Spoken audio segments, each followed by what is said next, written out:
For 15 years, I thought I knew my best friend better than anyone, till I discovered the monster hiding behind his perfect smile.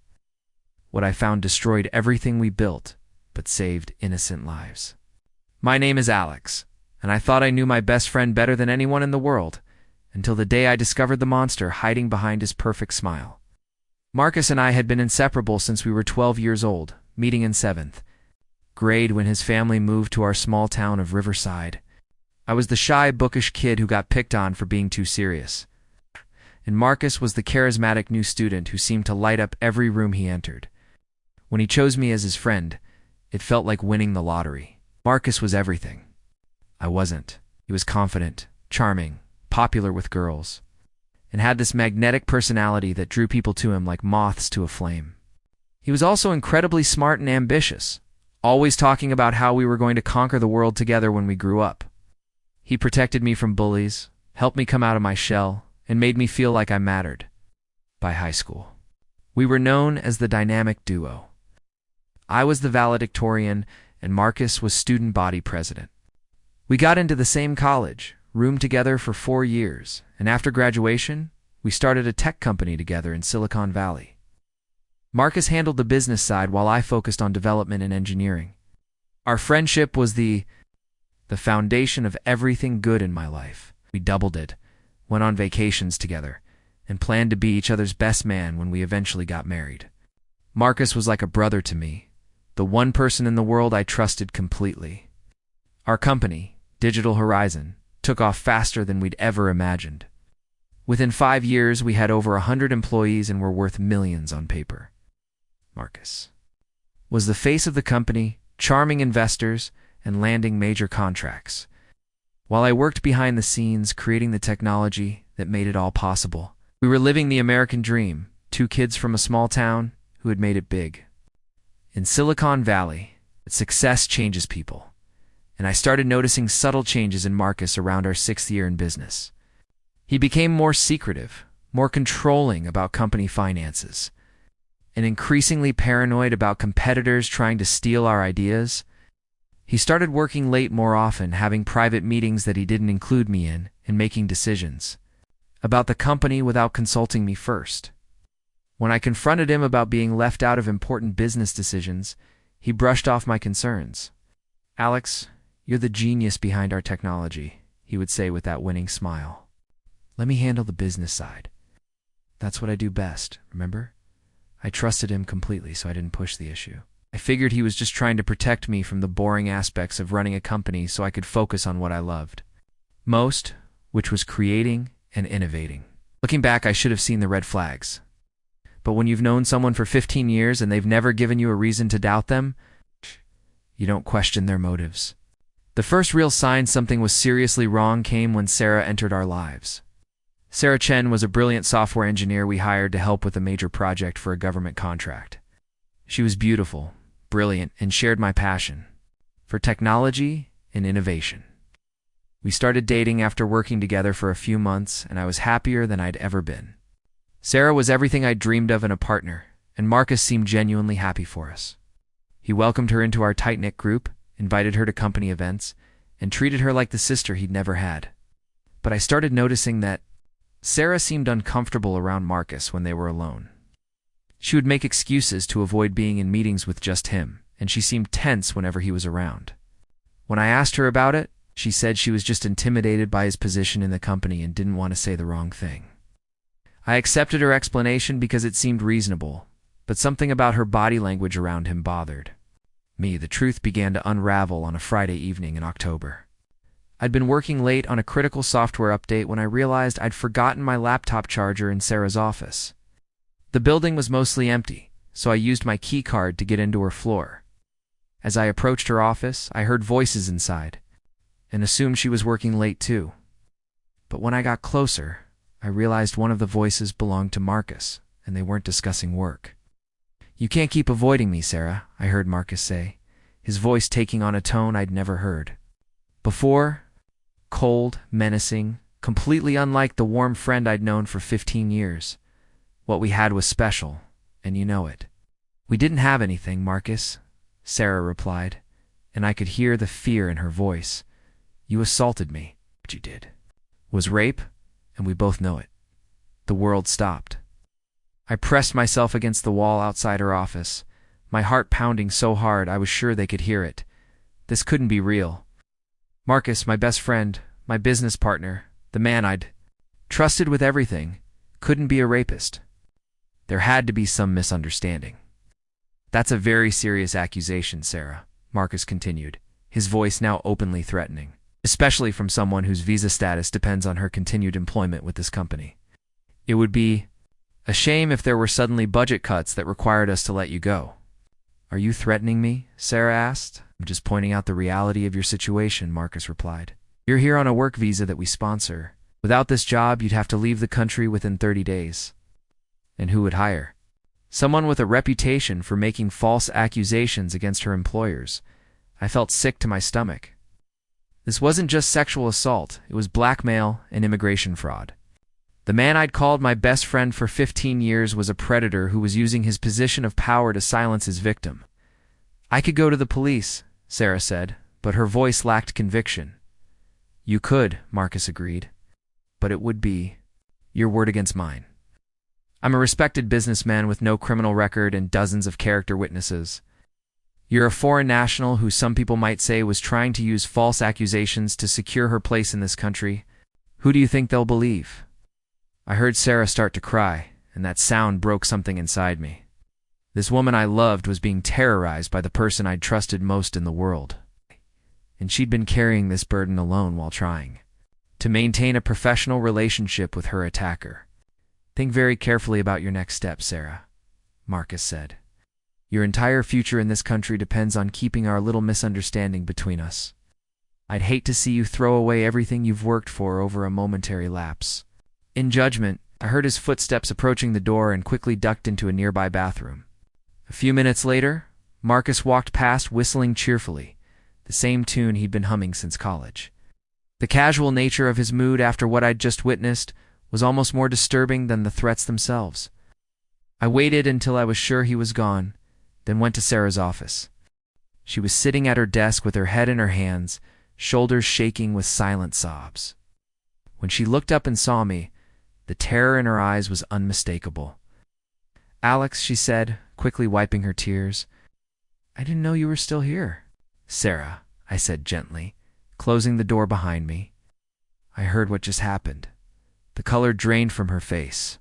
How much did you hear? Enough, I said, sitting down across from her.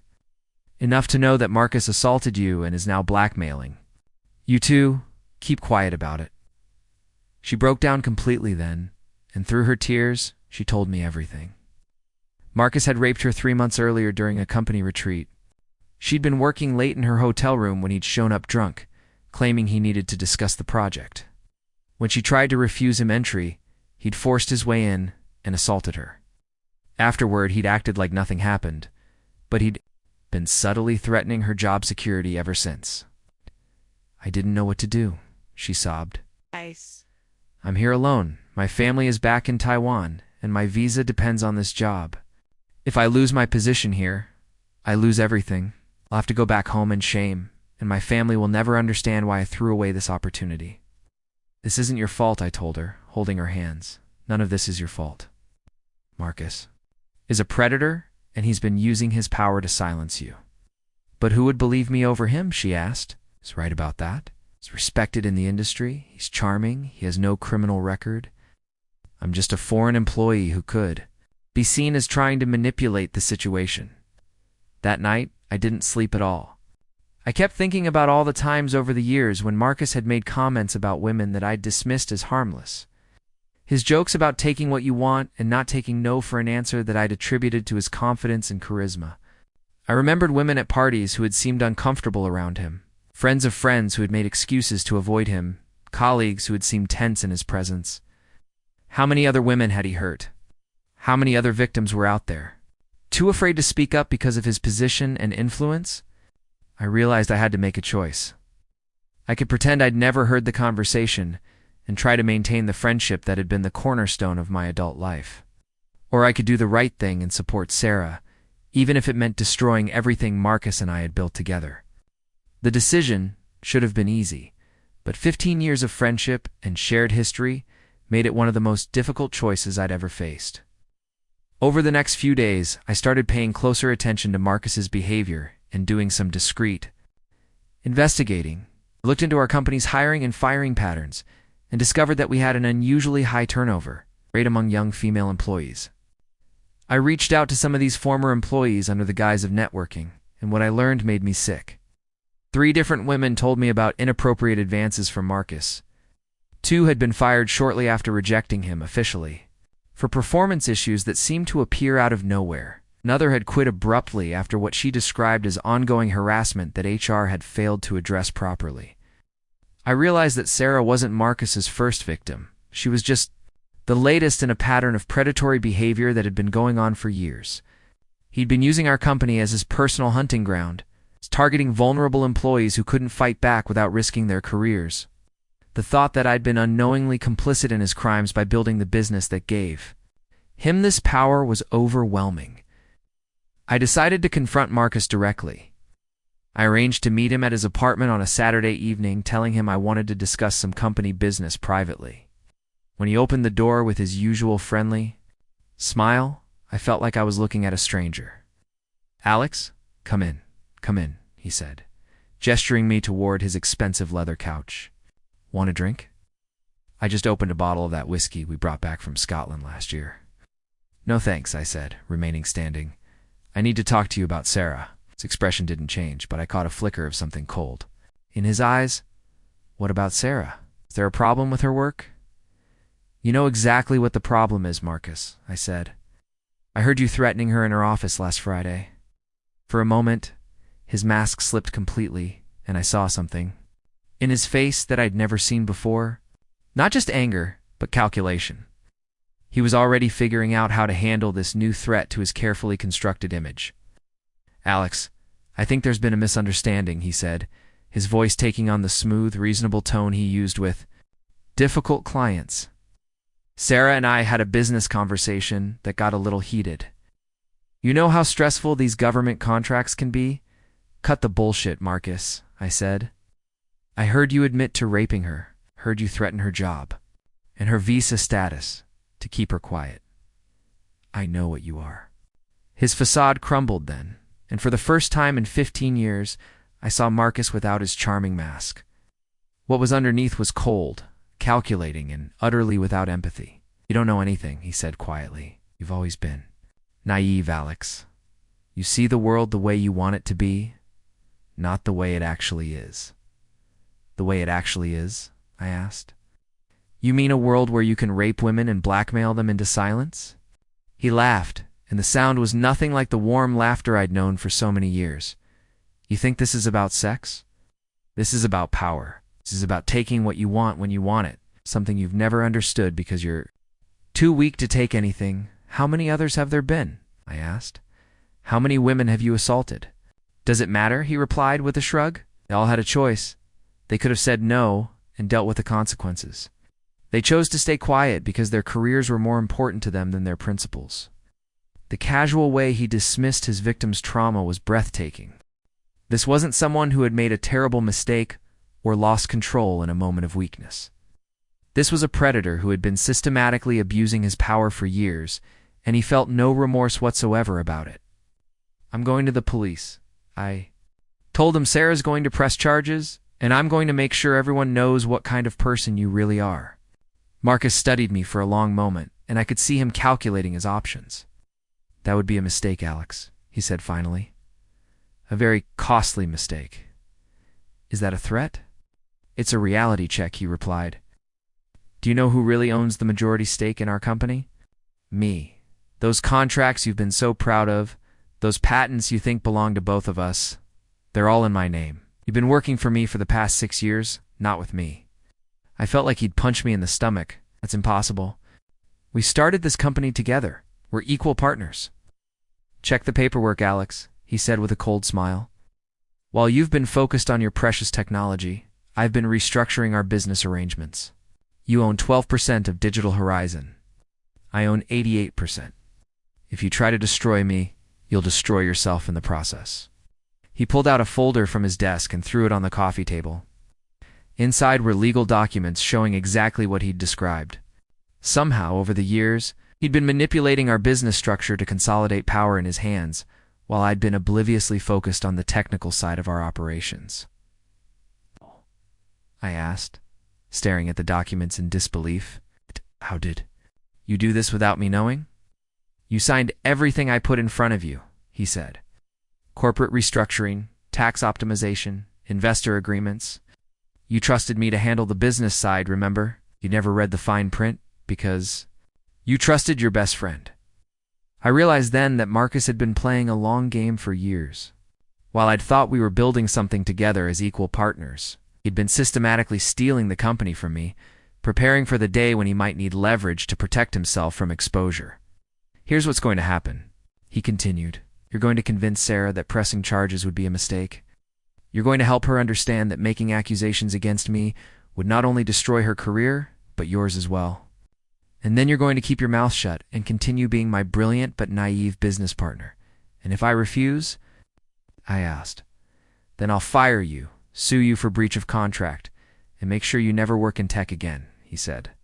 I'll claim you've been stealing company secrets to start a competing business. I'll destroy your reputation so completely that no one will hire you to design websites for small businesses, let alone work on government contracts. I stared at this man who had been my closest friend for 15 years, who had been the best man at my wedding, who I'd trusted with every secret and dream I'd ever had. He'd been systematically planning for this moment, preparing to destroy me if I ever discovered his true nature. You've been planning this for years, I said, haven't you? I've been preparing for every contingency, he replied. That's what successful people do, Alex. They plan ahead. I left his apartment that night, knowing that my entire adult life had been built on a lie. The friendship I'd treasured, the business partnership I'd been so proud of, the success we'd achieved together, it had all been part of Marcus's long-term strategy to insulate himself from consequences. But I also knew that I couldn't let him continue to victimize women just to protect my own career and financial security. Sarah deserved justice, and his future victims deserved protection. Over the next week, I made a plan of my own. I couldn't go to the police without solid evidence, and I couldn't afford to lose everything in a legal battle that might not succeed. But I could document everything, gather evidence, find a way to expose Marcus that wouldn't be just his word against mine and Sarah's. I started by reaching out to the former female employees who had confided in me about Marcus's behavior. I convinced 3 of them to speak with me formally about their experiences, and I recorded their testimonies. I also began secretly copying company files that showed patterns of suspicious firings and hiring decisions that correlated with Marcus's predatory behavior. Most importantly, I reached out to a journalist friend who specialized in investigating corporate misconduct. Jennifer Walsh had won awards for her reporting on sexual harassment in Silicon Valley companies. And I trusted her to handle the story professionally and protect the victims' identities if they chose anonymity. The breakthrough came when one of the former employees, Lisa, told me that Marcus had actually assaulted her at a company party 2 years earlier, and she had proof. She'd been wearing a small recording device that evening because she was working on a legal case for another matter. She'd accidentally captured audio of Marcus forcing himself on her in a supply closet. She'd been too afraid to use the recording at the time because she thought no one would believe her and she needed the job, but she still had it. With Lisa's audio recording, Sarah's testimony, and the testimonies of the other women, Jennifer had enough evidence to publish a comprehensive expose on Marcus's pattern of sexual assault and corporate retaliation.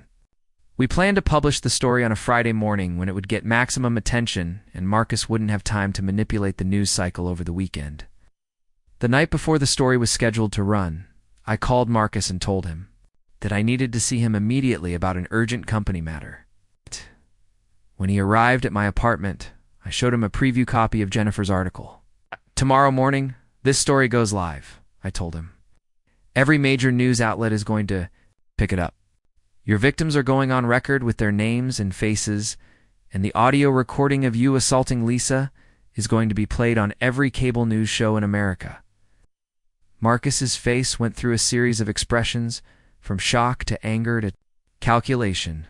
You son of a bitch, he said finally. You're destroying both of us. When this story breaks, Digital Horizon is finished. You'll lose everything too, I know, I said.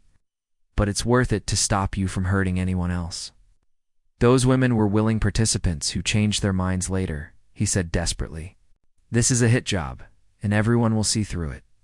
The audio recording says otherwise, I replied. So do the company documents showing how you systematically retaliated against women who rejected you.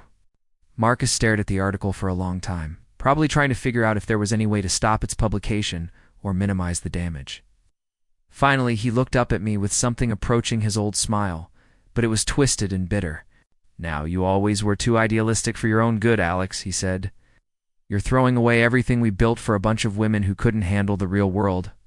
I'm throwing away everything you stole while I wasn't paying attention, I corrected him. I'm making sure those women get the justice they deserve. He left my apartment that night without another word. The next morning, Jennifer's story broke simultaneously in the Washington Post, TechCrunch, and on CNN. Within hours, it was trending on social media, and by the end of the day, Marcus had been arrested on multiple charges of sexual assault and corporate fraud. The story was even bigger than I'd anticipated because Marcus had been such a prominent figure in Silicon Valley. The combination of sexual assault charges and corporate corruption made it a perfect storm of scandal that dominated the news cycle for weeks. Digital Horizon collapsed within a month, just as Marcus had predicted. Our government contracts were canceled, our investors pulled out, and our employees were laid off.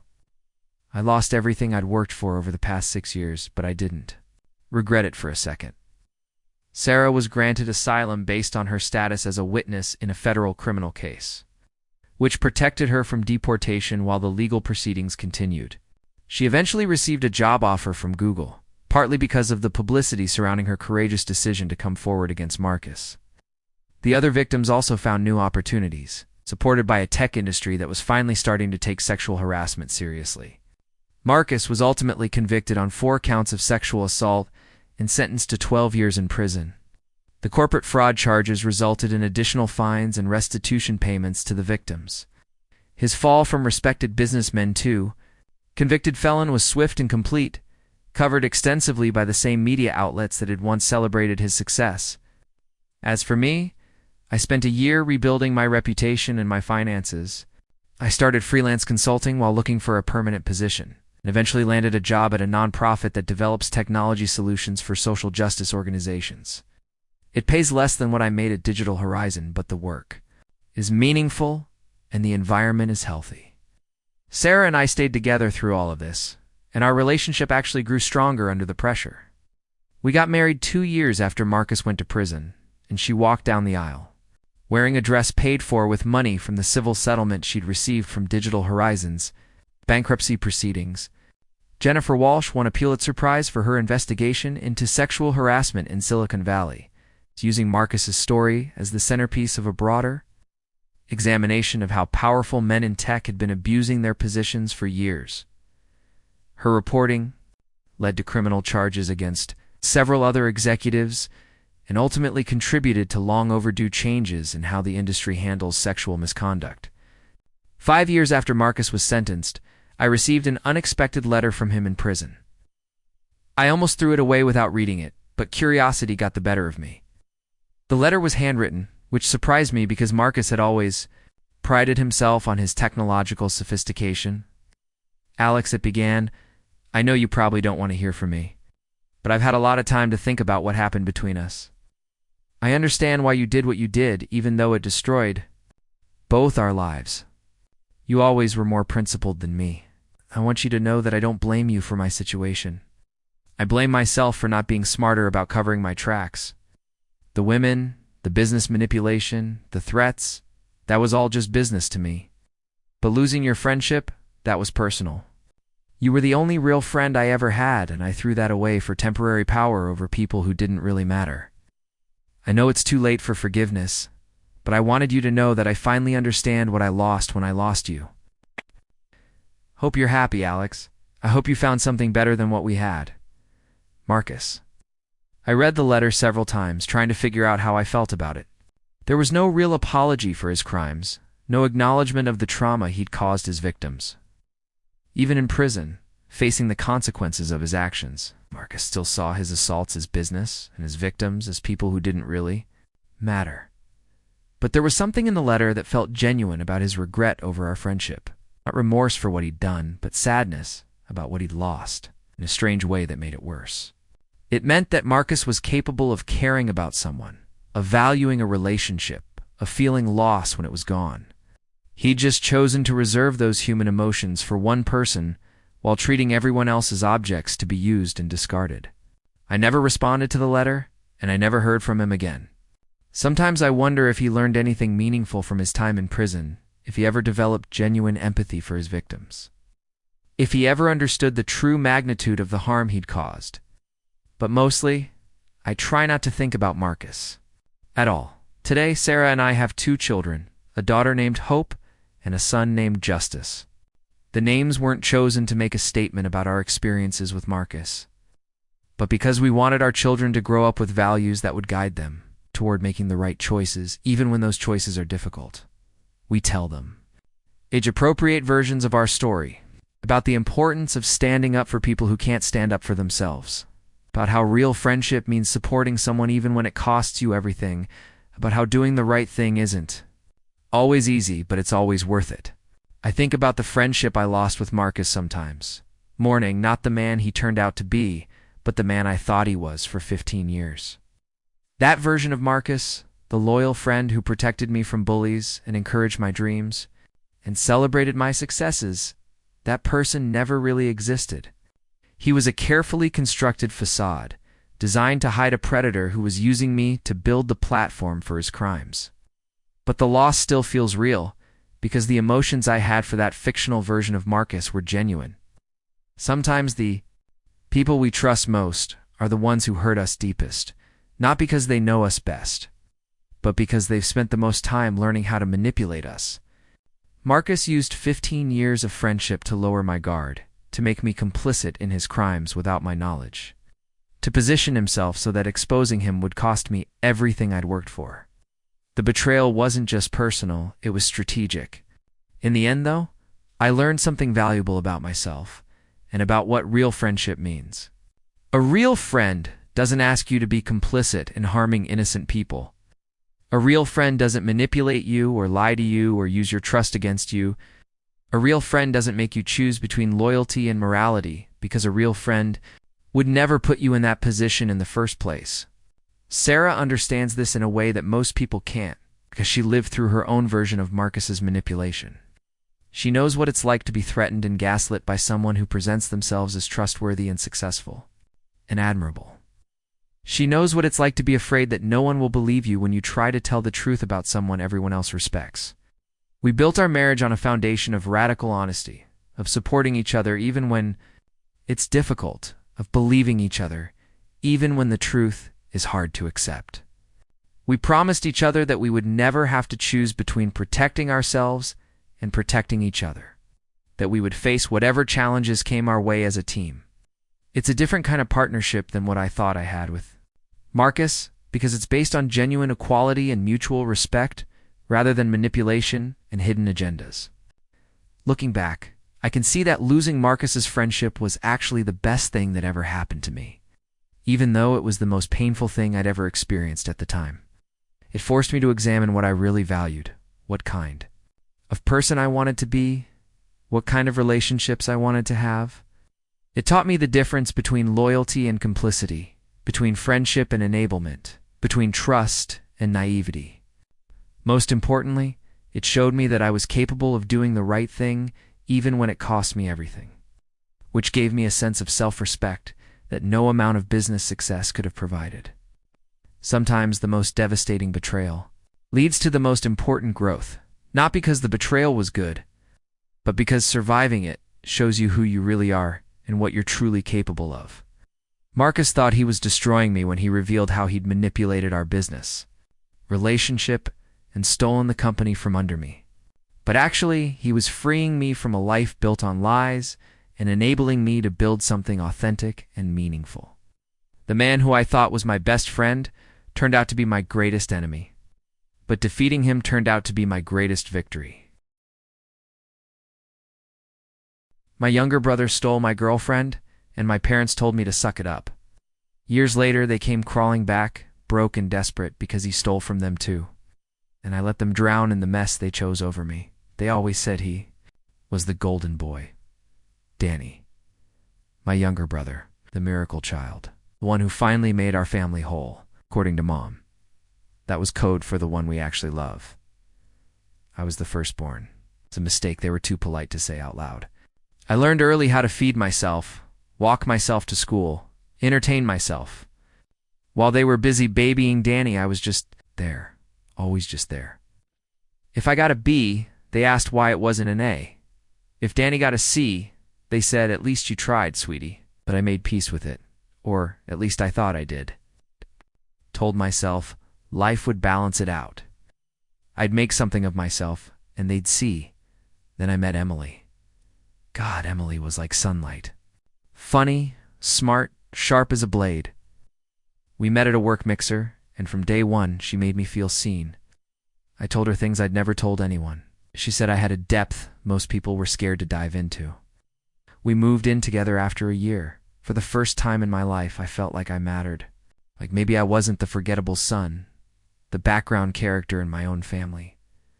I started picturing a life, a house, maybe kids. Maybe finally proving to the world and to myself that I could build something real, and then it all blew.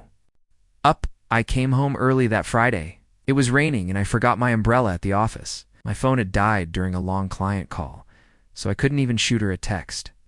I was planning to surprise her with dinner from that Thai place she liked. It's just a normal good night. I opened the door to our apartment. I heard it before I saw it. Her laugh, his voice. It didn't make sense at first. Why the hell? Was he there? I walked down the hall slowly, like my brain was trying to delay what my body already knew. The door to the bedroom was cracked. I wish I could unhear it. Her moans, his stupid, smug voice. The world went still. My heart dropped so hard it echoed in my ears. Wasn't just the betrayal, it was who. Of all people, it had to be him. I shoved the door open. There they were, sheets, tangled limbs. Twisted his back to me. Her face froze the second she saw me. She didn't even scream, just gasped and pulled the blanket up. Danny turned, completely unfazed, like I had just walked in on a card game. "You weren't supposed to be home till later," he said, like that was the issue. I stood there, soaked, shaking. A bag of takeout falling from my hand and splattering red curry across the hardwood. Floor. "You what the F?" I couldn't even finish the sentence. Rage and disbelief strangled the words. Emily, teary-eyed and clutching the blanket like a lifeline, said, "It just happened, okay? We didn't plan this." "Oh, that makes it better." I laughed bitterly. "This isn't a movie, Emily. You don't just trip and fall into my brother's dick." Danny shrugged, leaning back like this was just another normal day. "She said you were distant, that you were always working." We connected. He said it like he was the victim, like he had to rescue her from me. I lost it. I lunged and landed. One solid punch across his smug face. He fell back, blood gushing from his nose. For a second I thought about finishing it, really breaking him. But I stopped. Not because he didn't deserve it, but because I finally understood what they all were. The entire damn family. Self-serving, empty shells who only knew how to take. I turned to Emily, still hiding behind the blanket. "I gave you everything," I said, voice flat. "You didn't just cheat on me. You made me believe I was funnily enough, and then you proved I wasn't, just like they always did." She didn't say a word. Couldn't her guilt wasn't loud enough too? Stop her when it counted. It was only loud now when the damage was done. I walked out that night and never looked back. My phone buzzed the next morning. "Mom," I answered, still dumb enough to think maybe she'd heard. Maybe she'd be outraged for once. Instead, "Sweetheart, sometimes these things happen. Don't make a big scene." Danny told them already. Painted it like a gray area. Said I was being dramatic. Dad added, "Danny feels bad, okay? Suck it up." Suck it up. 3 words that snapped something clean in me. I hung up and blocked them all. Cold, efficient, and just like that. I erased them, like they'd always tried to erase me. The days after felt like standing in the wreckage of a house. didn't realize was burning until the roof collapsed. I couldn't eat, couldn't sleep. My brain played that moment on loop: Donnie's calm face, Emily's blank guilt, my mom's voice telling me to suck it up. It echoed in my chest like a taunt. But the silence was clean. For once, I didn't have to compete for space in my own head. I went to therapy. I buried myself in work. I channeled all that grief and anger into building something they could never touch: my own business. I started consulting, freelancing, then formed my own tech startup. One client turned into 3, then 10. I was relentless. I didn't care about vacations or relationships. I just needed one thing: to become untouchable, and I did. 3 years passed. I moved cities, changed numbers, bought a sleek condo with floor-to-ceiling windows and no photos on the wall. And my name meant something now. I had money, I had power, and I had peace. Then one day, quiet afternoon, coffee in hand, I got an email from my mother. It started with, "I know we haven't spoken in a while," and went downhill from there. She told me about how Danny had fallen on hard times, how he'd been struggling, and how they had done everything to help him. Translation: Danny was a wreck. Drugs, gambling. He'd stolen from their accounts, taken out loans in their names, wrecked the house. They were broke. No savings. Maxed out credit cards. Dad had health issues now, and the house was falling apart. They needed help. They needed me. The ending line: "You're still part of this family, no matter what. Please, we need you now more than ever." I sat there staring at the screen for a long time. My coffee went cold. I didn't feel rage. I didn't even feel pity. I felt nothing, just a quiet, satisfied kind of stillness, like watching the final credits roll on a horror movie and realizing you made it out alive. For years, I chased their approval, their love. For years, I twisted myself into shapes just to be seen, and now they were drowning in the very mess they once applauded. I never replied. A week later, a second email came. This one was desperate, all caps, talking about foreclosure, hospital bills, threats from debt collectors. He was supposed to be the one to take care of us. I laughed. They bet everything on the wrong son, and when the house finally burned, I wasn't there to put it out. They called again months later from different numbers. Desperate voicemails I never listened to. I changed my email, blocked it all again. Let them learn what silence really feels like. And me, I'm still here, living clean, eating well, sleeping better than I ever did under that roof. Sometimes people ask if I ever want to reconnect, forgive, be the bigger man, but I already was. Walking away was my revenge, leaving them to sit in the cold. They built brick by brick. That was justice. And the best part, I didn't have to lift a damn finger. For 32 years, I thought I had the perfect family, a judge and surgeon as parents. Then I discovered they were running child trafficking, and I was their first victim. My own parents had bought me as a baby to cover up their crimes. My name is Jonathan. And for 32 years, I believed I was living the American dream as the perfect son in the perfect family. What I didn't know was that my entire life was built on a lie so devastating that when the truth finally came out, it would destroy not just my family, but everyone we had ever claimed to love. I grew up in Westchester County, New York, in a beautiful colonial house with perfectly manicured lawns and a white picket fence that looked like it belonged in a Norman Rockwell painting. My father, Richard Morrison, was a respected federal judge who had been appointed to the bench by 2 different presidents. My mother, Catherine, was a renowned pediatric surgeon at Mount Sinai Hospital who had saved thousands of children's lives over her 30-year career. To everyone who knew us, we were the Morrison family, pillars of the community, generous donors. To charity, the kind of people who embodied everything good about American success stories. Richard and Catherine had built their careers on principles of justice, healing, and service to others. They raised me to believe that integrity was more important than wealth, that helping others was life's greatest purpose, and that family, loyalty was sacred above all else. I was their golden child, the son who never disappointed them. I graduated valedictorian from prep school, earned a full scholarship to Harvard, and went on to get my law degree from Yale. I followed my father's footsteps into public service, becoming a prosecutor in the Manhattan District Attorney's Office, specializing in cases involving crimes against children. My parents couldn't have been prouder. By 32, I had everything a man could want. I was married to Emma, a brilliant social worker who shared my passion for protecting vulnerable children. We lived in a beautiful brownstone in the Upper East Side, had successful careers that made a difference in the world, and were trying to start a family of our own. My relationship with my parents was everything I'd ever dreamed of. We had dinner together every Sunday, took family vacations to Europe, and they treated Emma like the daughter they'd never had. The three of us worked together on various charitable causes, funding scholarships for underprivileged children and supporting organizations that helped victims of abuse.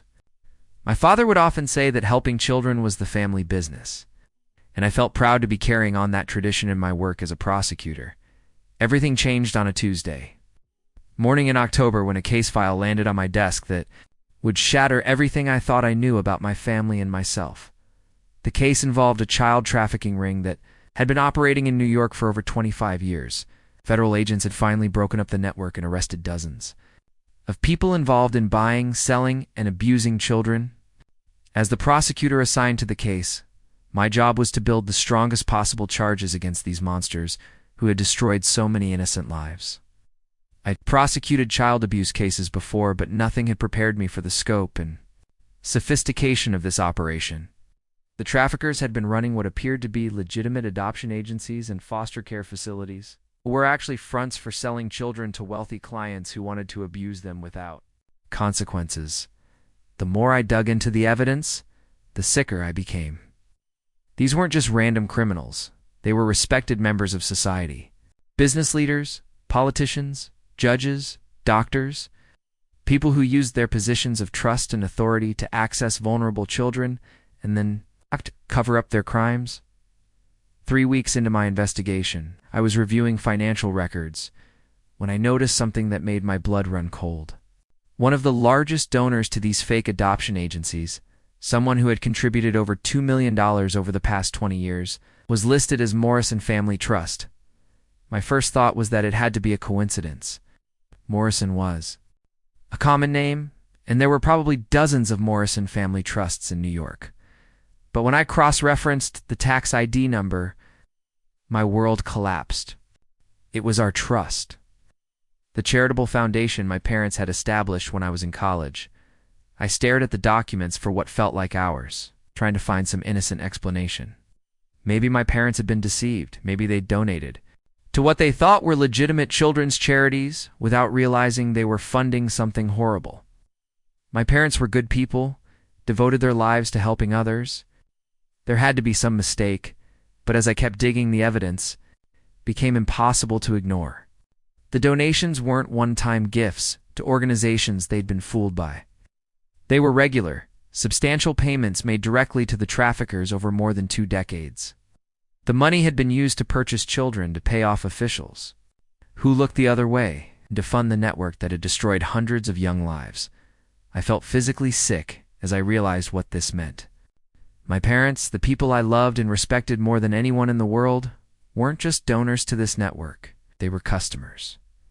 The breakthrough came when I found an encrypted hard drive that had been seized from one of the traffickers. The tech team had finally cracked the password, and inside were thousands of files documenting the network's operations. Client lists, financial records, and most horrifying of all, videos. I almost quit that day when I saw my father's name on the client list. Judge Richard Morrison, listed as a premium client who had been serviced regularly for over 20 years. My mother, Dr. Catherine Morrison, was listed as a facilitator who had provided medical services to ensure the children remained healthy and available. The videos were the final, devastating piece of evidence. Hours and hours of footage showing my parents, the people who had raised me to believe in justice and compassion, systematically abusing children who had been sold to them like commodities. I locked myself in my office and vomited until there was nothing left in my stomach. Then, I sat on the floor and cried like I hadn't cried since I was a child. The two people I loved most in the world, the people who had shaped every value I held dear, were monsters of the worst possible kind. But the horror wasn't over. I forced myself to keep reviewing the evidence. I discovered something even more devastating. Among the files was a folder labeled Special Acquisition -1991. Inside were documents and photos related to the purchase of a newborn baby boy from a teenage mother, had been trafficked from Eastern Europe. The baby had been delivered at a private medical facility, the birth certificate falsified to show Richard and Catherine Morrison as the biological parents. The file included photos of the infant, medical records, and even a receipt for the $50,000 adoption fee. The baby was me. I wasn't their son who had been born into a loving family. I was their first victim, purchased when I was 3 days old. From traffickers who had sold my birth mother into sexual slavery, the entire foundation of my identity, everything I thought I knew about who I was and where I came from, was a lie. My parents hadn't raised me out of love. They'd bought me as property, just like they had bought access to hundreds of other children over the years. The difference was that they had kept me, raised me as their own, while using me as cover for their crimes. Who would suspect two loving parents who had devoted their lives to their adopted son of being child abusers? I spent the rest of that day in my office, staring at the evidence and trying to process what it meant. Oh, yeah. My entire life had been a performance, designed to hide my parents' true nature. Every family dinner, every vacation, every moment of pride I'd felt in their accomplishments had been tainted by the knowledge that they were funding and participating in the systematic abuse of children. The worst part was realizing how they had manipulated me into becoming the perfect cover for their crimes.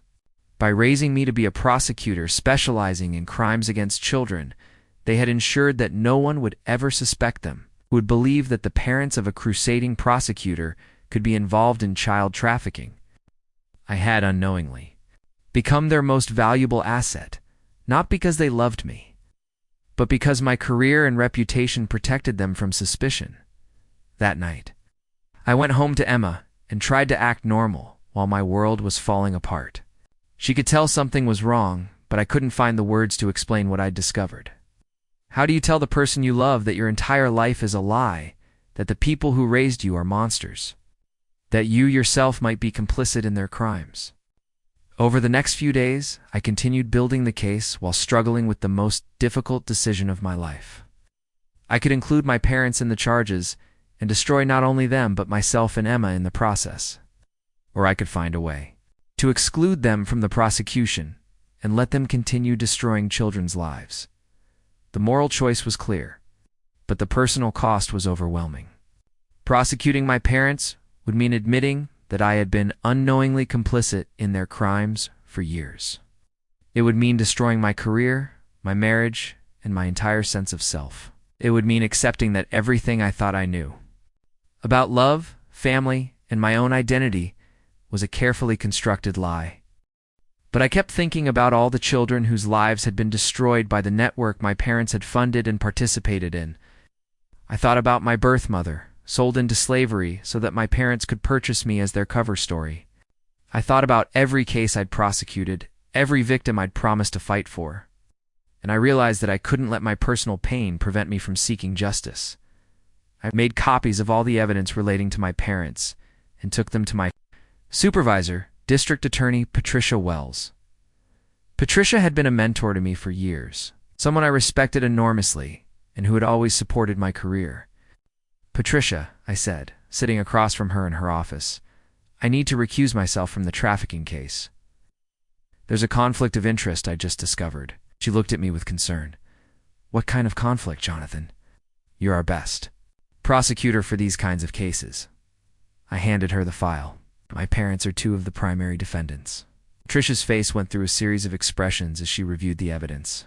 Shock, disbelief, horror, and finally professional resolve. She looked up at me with sympathy that made me want to cry again. "Jonathan, I'm so sorry," she said quietly.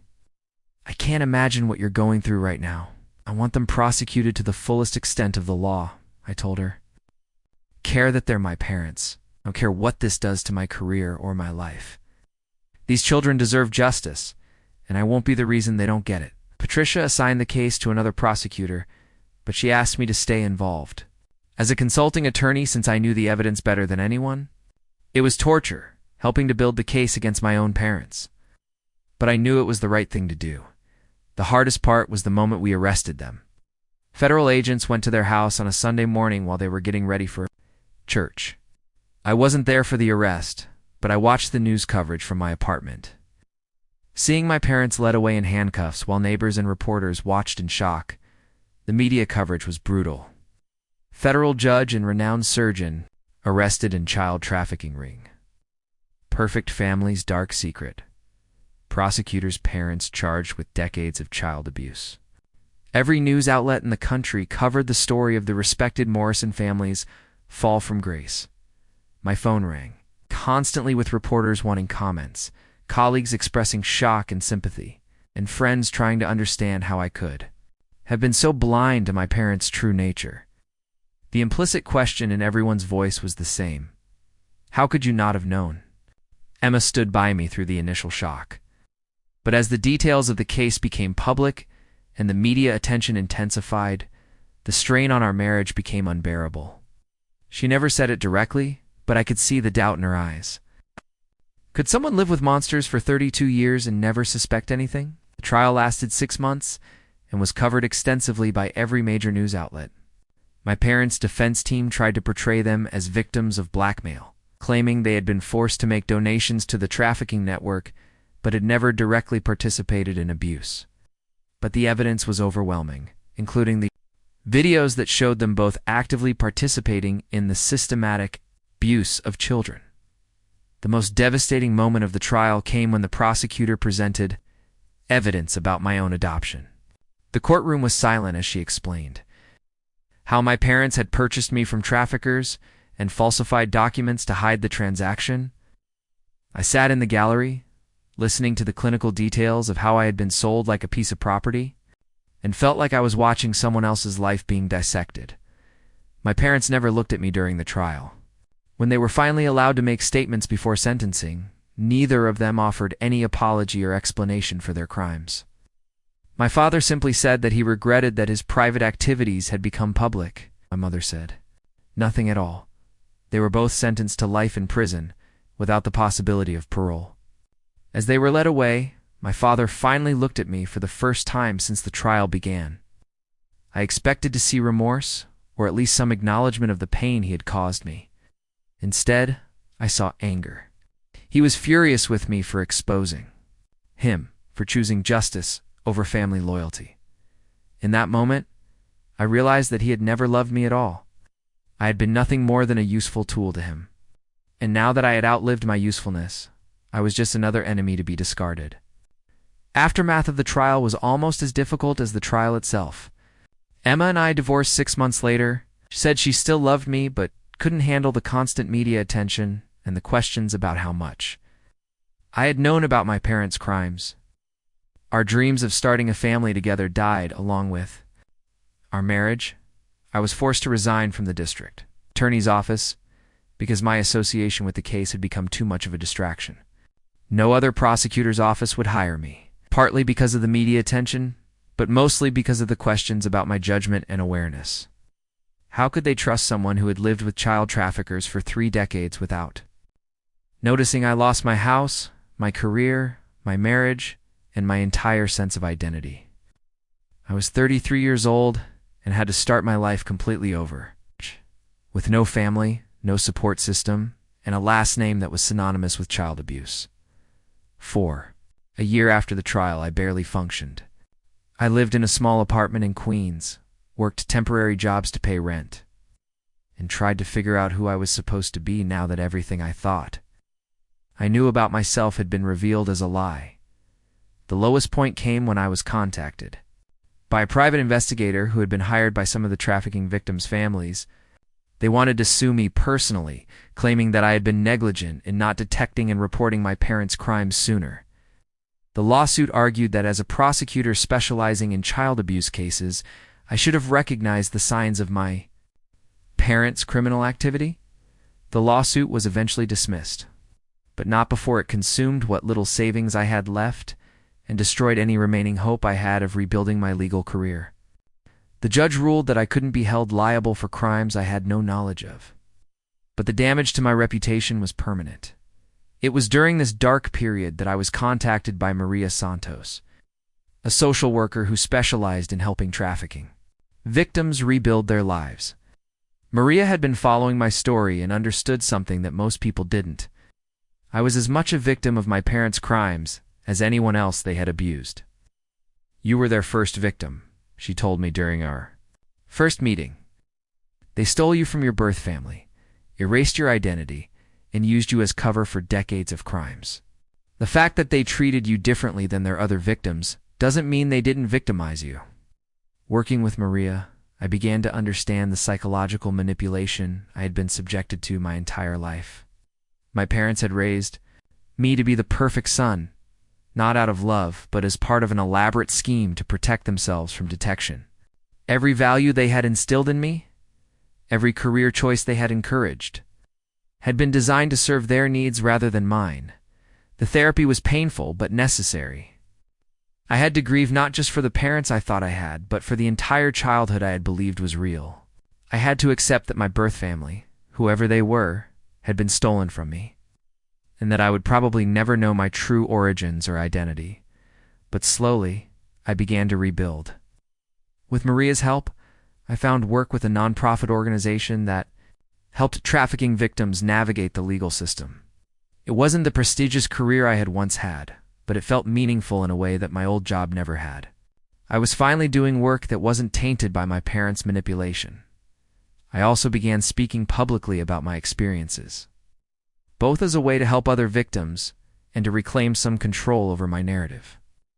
I gave interviews about the warning signs of child trafficking, about how predators hide in plain sight, and about the long-term psychological effects of being raised by abusers. The speaking engagements led to consulting work with law enforcement agencies that were trying to improve their ability to detect and prosecute trafficking cases. I found that my unique perspective, as someone who had unknowingly lived with traffickers for decades, gave me insights that traditional law enforcement training couldn't provide. 5 years after my parents' conviction, I met Anna, a journalist who was writing a book about the trafficking network my parents had been part of. She had contacted me for an interview, but we ended up talking for hours about the complexities of victimhood, justice, healing.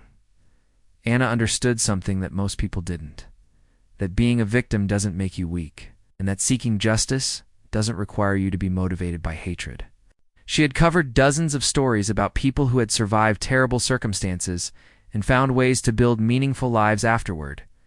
We began dating slowly, both of us cautious about the challenges that my history would bring to any relationship. But Anna was different from Emma. She saw my experience as something that had shaped me rather than something that defined me.